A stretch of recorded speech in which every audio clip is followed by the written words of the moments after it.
Afghanistan will release some Taliban prisoners this week as part of confidence-building measure crucial for the success of the peace deal signed between America and the Taliban to end nearly 2 decades of war, officials said on Wednesday.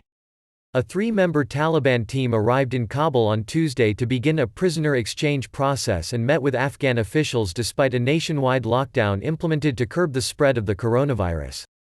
U.S. Secretary of State Mike Pompeo termed Tuesday's developments as good news, a week after he had visited both government leaders in Kabul and Taliban representatives in the Qatari capital Doha, where the Afghan militants have an office, to urge them to move forward with the peace process.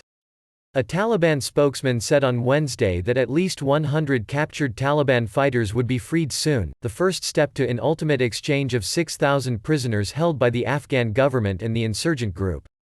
100 prisoners will be released in first batch, then both sides will assess whether releasing 100 per day is working out well or not, said Zabihullah Mujahid, a spokesman for the militant group.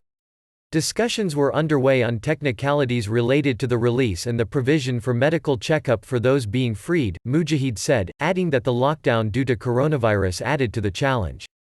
The Taliban was making transport arrangements to ensure that old and sick fighters released from the Afghan jails were received by their families but had no plans to provide financial assistance.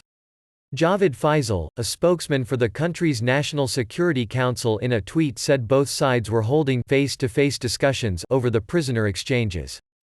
Despite the talks and the lockdown, violence has not ebbed.